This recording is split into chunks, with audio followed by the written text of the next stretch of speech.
CD Projekt Red, you know, that company that has lost more than half of its workforce of the people who used to make the games that you currently enjoy?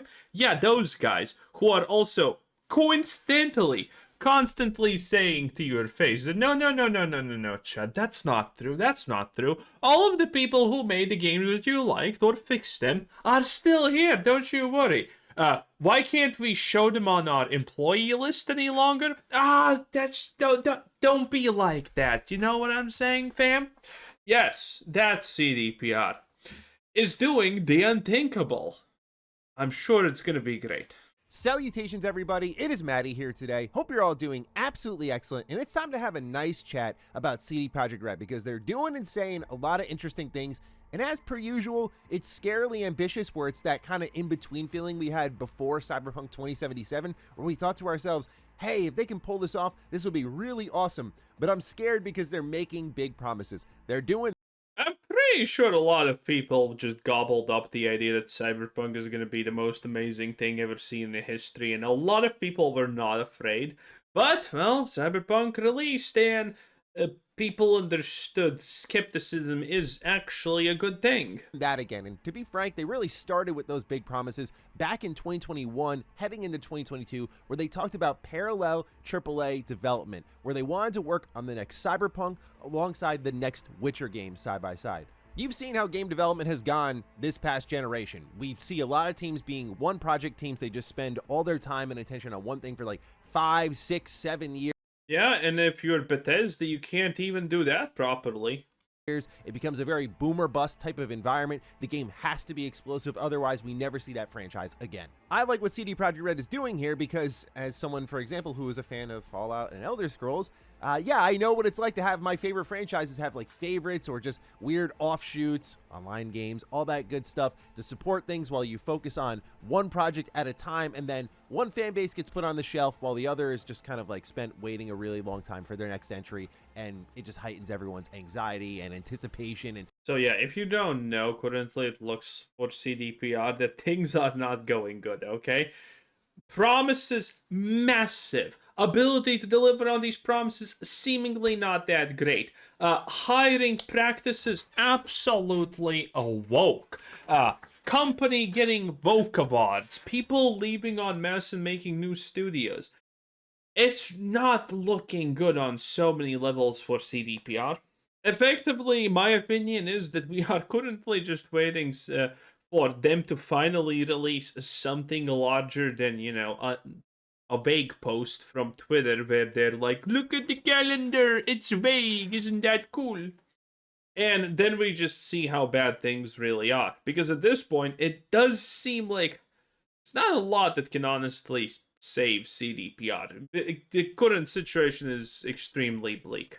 yeah, you already know how the story goes. But the goal of this video is to look ahead at CD Projekt Red because the redemption story is over. CD Projekt Red put the cherry on top with Cyberpunk 2077's expansion, Phantom Liberty, and now we're looking ahead at Cyberpunk 2. We're looking ahead at The Witcher 3 in today's video and breaking down recent comments from CD Projekt Red in a financial call of what's going on with Cyberpunk and what's going on with The Witcher, and there's more information than you'd expect. So ladies and gentlemen... My favorite part about the Witcher series and everything put together is the fact that the original creator of the series, who is, by the way, kind of considered pretty woke by modern day standards, it's like, they just don't listen to anything I say.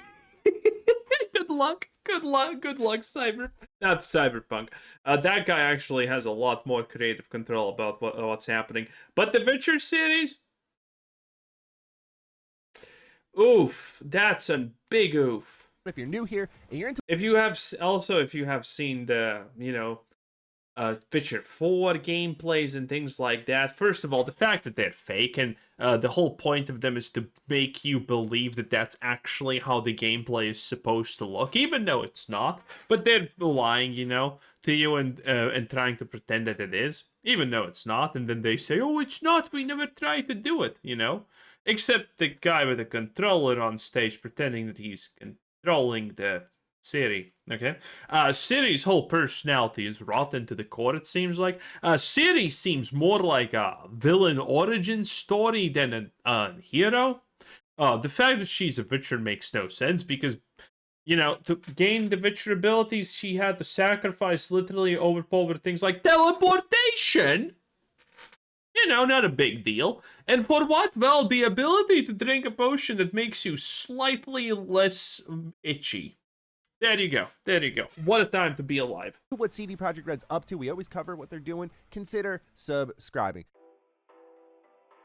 So let's start off with Cyberpunk, because the amount of updates here I think is really fascinating for a game that is probably 3-4 years out. CD Projekt Red shared that Cyberpunk 2077 has now sold 35 million copies and is currently CD Projekt Red's main source of revenue 5 years after launch. This is from IGN.com, where they write, Cyberpunk 2077 has sold a whopping 35 million copies, CD Projekt Red has announced. Sales of the 5-year-old sci-fi action RPG were boosted recently by its release on Switch 2 as well as Mac devices. Reporting its latest financial results, Chief Financial Officer Peter Nilubowicz, apologies if I got that wrong, confirmed that Cyberpunk 2077 has reached 35 million copies ahead of The Witcher 3 in the same period since its release. Cyberpunk is currently CD Projekt Red's main source of revenue, he added, due to the expansion of the game's availability. Cyberpunk was added to PS Plus, boosting new players and further encouraging people to buy Phantom Liberty.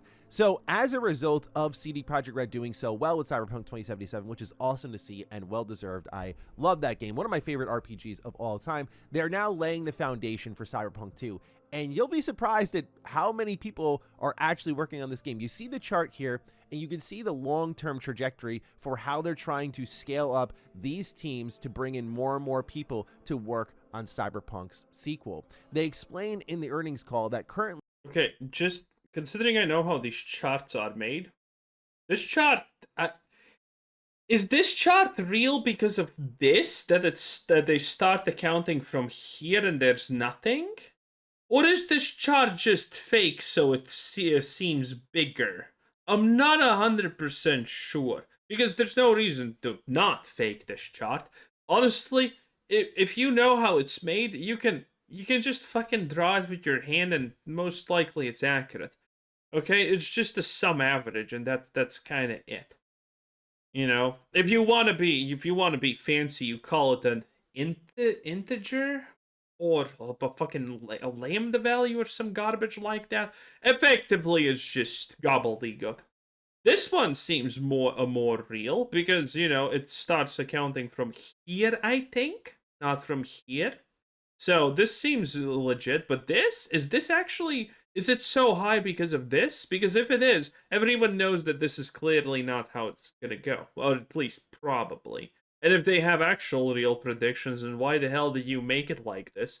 So, this is just vague posting at its finest. And CDPR, well, they pretty much only vague post at this point. They explain in the earnings call that currently the Boston-based part of Cyberpunk 2's team consists of over 80 members, with more than 90% of them holding senior-level positions. Having accomplished our goal of building a strong leadership team at its core, we are now... I wondered how bad this is going to be. I wondered until someone actually looks at what their staff look like, and then it's like, oh, this is over, okay? Because the community managers, the people that they have brought in recently for, roles that should be visible, have been literally exclusively political activists.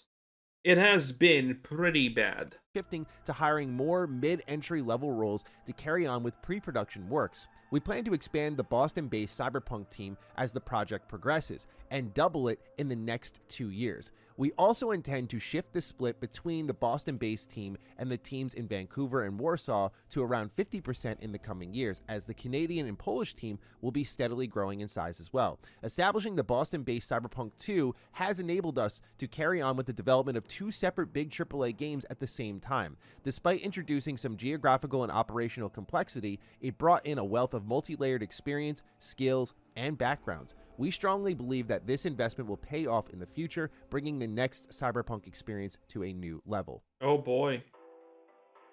And when they talk about backgrounds and... At least for me, I found the number of people working on Cyberpunk 2 quite surprising. The total count at the end of July was 116 people working on this game. It's now up to 135. So the project is going along, it's scaling up, they're investing in it more, but you see how they're talking a bit here in this earnings report about making this a bigger sequel. How are they making it bigger? Well, we actually got a little bit of a tease from that thanks to Cyberpunk creator Mike Pondsmith, who was talking at Digital Dragons 2025, and he spilled a little bit of... Literal, the creator of the Cyberpunk franchise, by the way. This guy.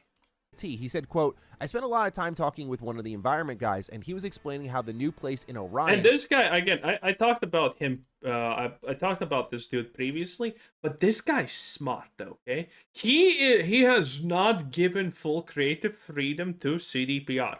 So, I don't think... CDPR will find a way to vocify Cyberpunk, 100%.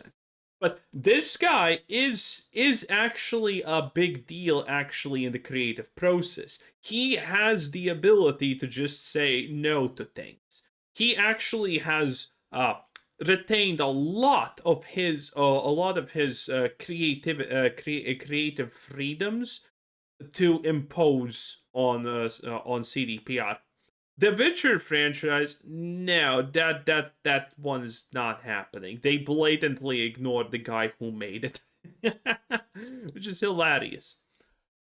And he spilled a little bit of tea. He said, quote, I spent a lot of time talking with one of the environment guys, and he was explaining how the new place in Orion, because there's another city we visit, I'm not telling you any more than that, but there's another city we visit, and Night City is still there. But I remember looking at it and going, yeah, I understand the feel you're going for, and this does really work. And it doesn't feel like Blade Runner. It feels more like Chicago gone wrong. I said, yeah, I can see this working. Naturally, this got a lot of the Cyberpunk community talking for a multitude of reasons. First and foremost, it's going to be really interesting to see a clearly Blade Runner-inspired game try to go into not Blade Runner territory. Like, as someone who thinks Blade Runner Final Cut is one of the best movies ever made, Cyberpunk is like a dream game. But in a nutshell, for a lot of people, it's just a Blade Runner video game. And I'm like, just? What are you talking about? Just a Blade Runner game? Anyway, that aside, there's been a lot of media over the years, ever since Blade Runner became a thing, clearly deeply inspired by that. I'm interested to see how CD Projekt Red goes beyond those boundaries and explores new locales. Obviously, the second point here is 2 cities. Now, is it going to be kind of like what we saw with Phantom Liberty, like Dogtown, sort of this separate map off to the side? Or is it going to be like 2 full, like, here's all of Night City, and then here's all of this other city on a separate map? That would be incredible. But they're swinging hard, and the best way to transition into that point is to talk about The Witcher 4. Now, it's already been confirmed by one of the co-CEOs at CD Projekt Red that while they're excited to be nominated as a most anticipated game category at the Game Awards, they will not be at the Game Awards this year with any new content. So that means anything for Cyberpunk 2 or The Witcher 4 or The Witcher 1. Wait, what? This is a current year video. Why are we looking at tweets from 2025? This is a current day video. On remake, you're not seeing any of that here at the Game Awards. And I think that's fine because they need to buckle in if they are going to accomplish the plan they are setting out to do, which is this. CD Projekt Red still plans to launch all 3 games within the new Siri-fronted Witcher trilogy within a 6-year period. Here is the full quote. We've been using Unreal Engine 5 for The Witcher 4 for almost 4 years now, and we're very happy with what we've achieved. I think you could have... Yeah, with that male-looking city, oh boy, happiness at its finest. Seen some of that with your own eyes with our tech demo reveal at Unreal Fest a couple of months ago, and we're very happy with the results of that as well. We've already said that, but I'm always happy to say it again, and we're happy with how the... You know what's the sad part? The tech demo actually worked. People are believing that The Witcher 4 is gonna be like the fake tech demo, that they wanted you to believe that it's actual gameplay.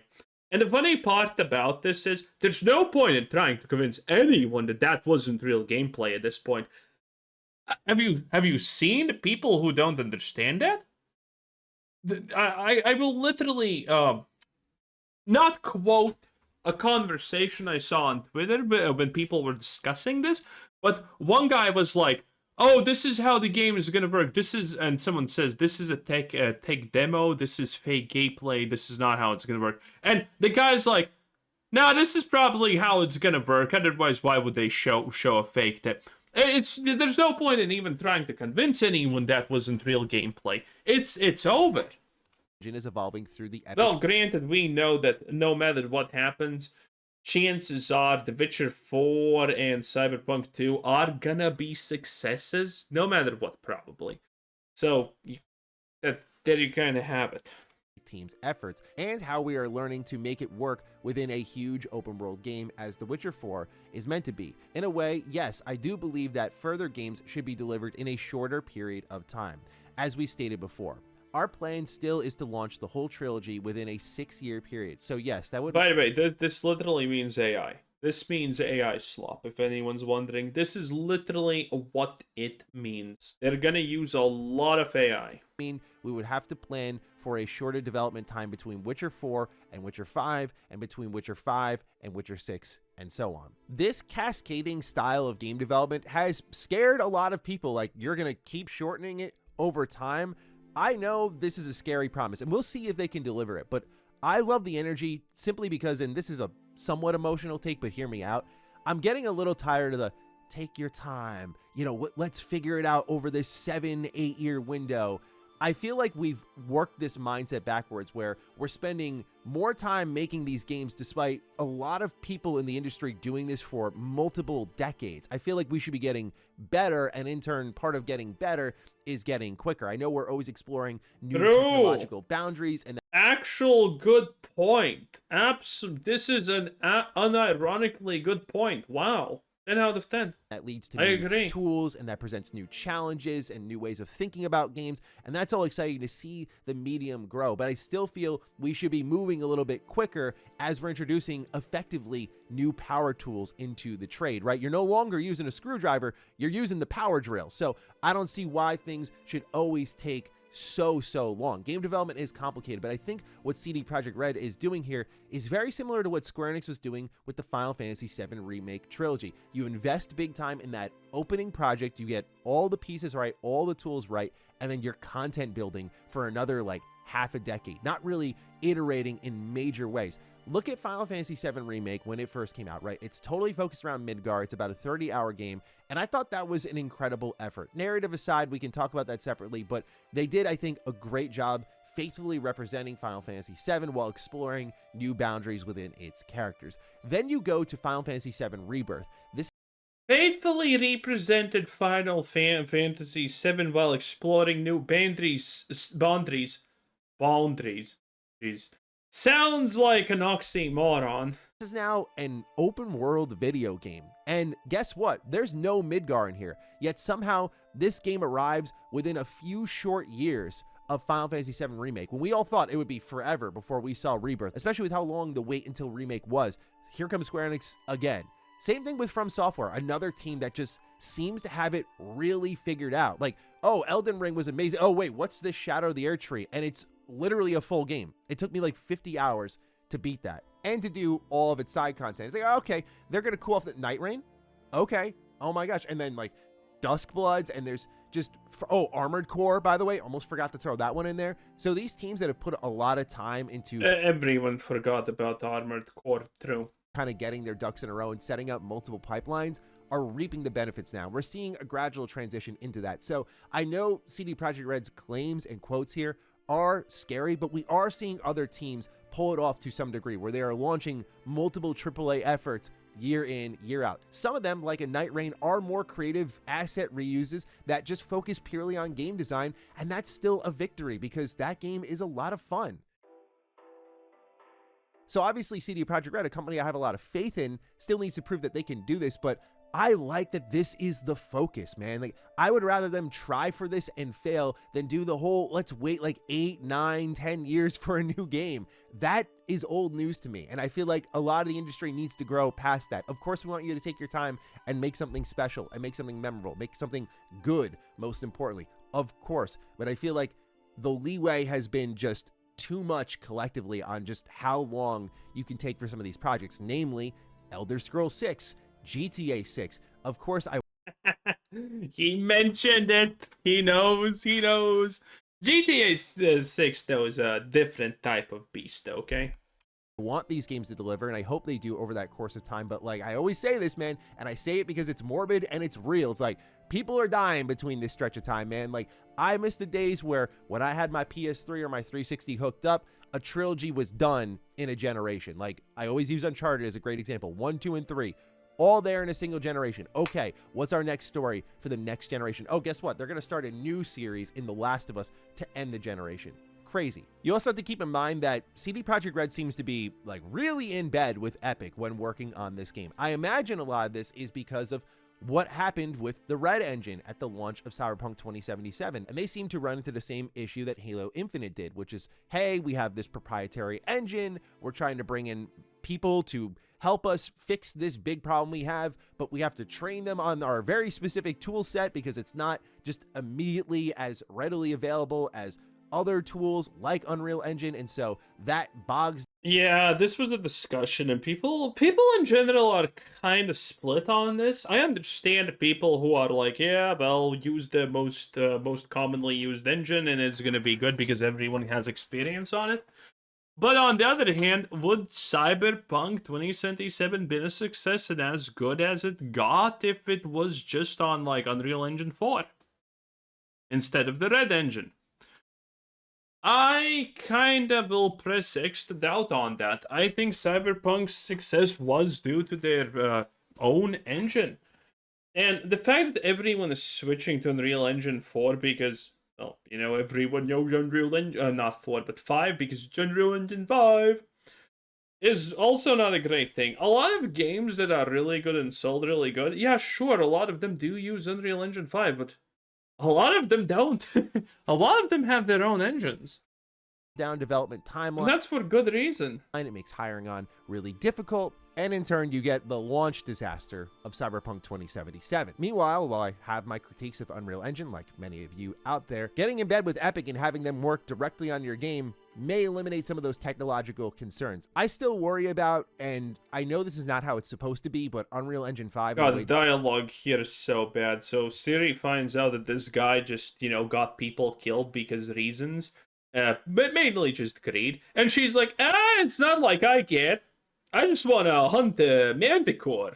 That's kind of all that I care about. You being a bad person, a smuggler, and getting people, you know, Minecrafted, nah, not a big deal. Whatever. It is what it is, you know? I just don't care about the manticore, okay?